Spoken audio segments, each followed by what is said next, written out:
You're standing on Earth, looking up at the stars. Everything seems infinite, chaotic, unknowable. And then, one man arrives and begins to measure it. His name? Isaac Newton. He didn't just discover gravity, not with a telescope, not with superstition, but with reason, with math.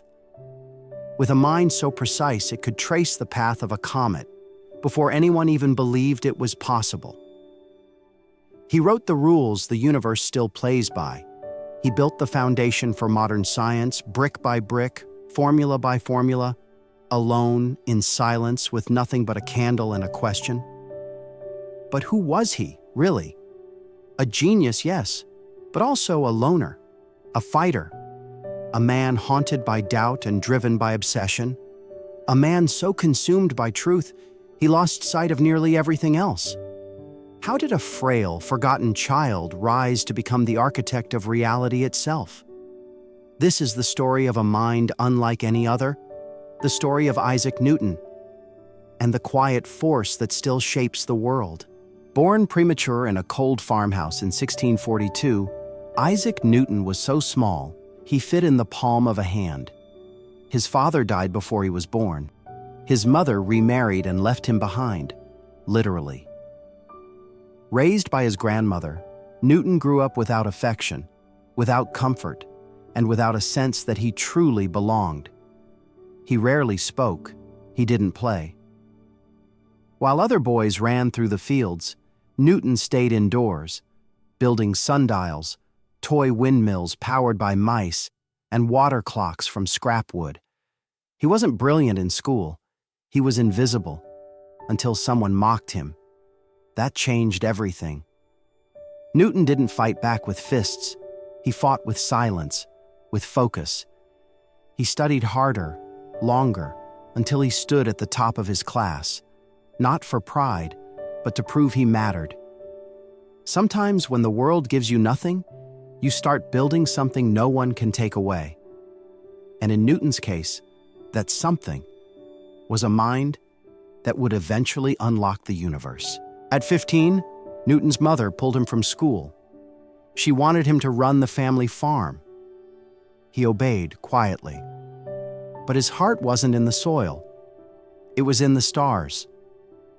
While others haggled over crops at the market, Newton wandered off to a local apothecary, where he read books alone, surrounded by jars of herbs and quiet.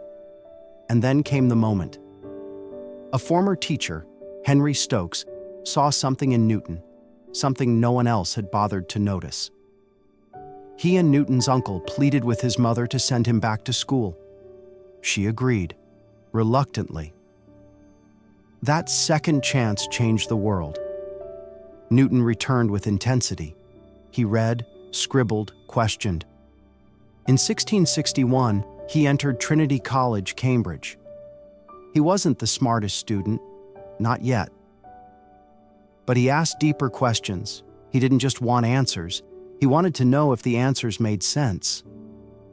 It's strange how fragile fate can be. A single teacher, a small decision, a boy nearly left behind, ends up walking into history. In 1665, the plague swept across England.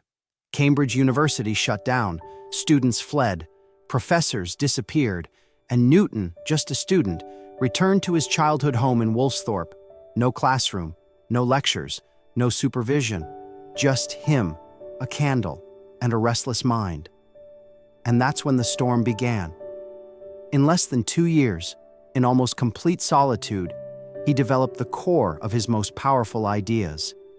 Calculus, the math that could measure change, the laws of motion, rules that still govern rockets and roller coasters, and gravity, yes, gravity, not just the fall of an apple, but the force binding the cosmos. While the world outside feared death, Newton stared deeper into life itself. He mapped what no one could see. It's easy to think genius needs labs and institutions. But sometimes, the greatest revolutions begin in silence, when everything else has been stripped away, and the only thing left is thought. Newton didn't invent gravity.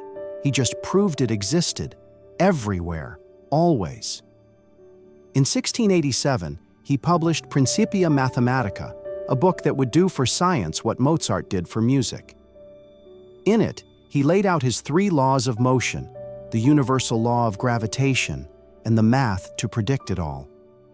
These weren't ideas, these were blueprints.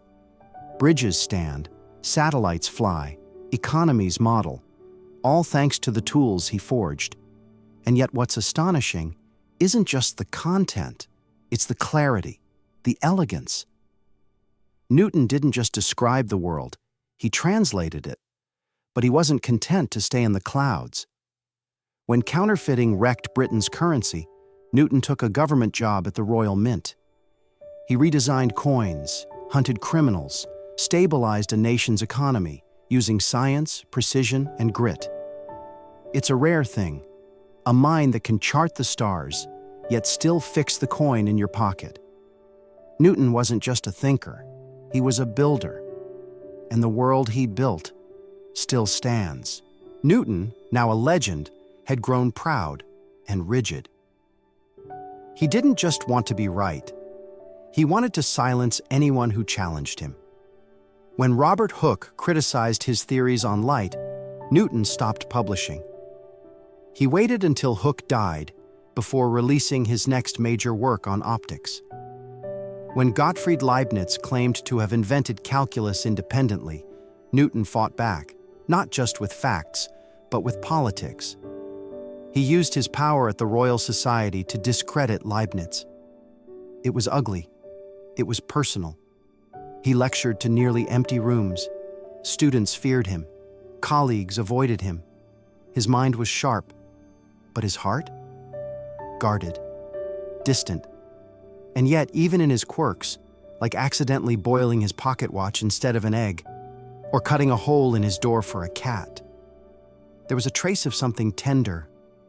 A man trying, perhaps, to live in a world too ordinary for the thoughts inside his head. Great minds can shape the universe, but struggle to hold another's hand. Newton died in 1727, alone but honored. His body was laid in Westminster Abbey, the first scientist to ever receive that honor. His ideas lived on.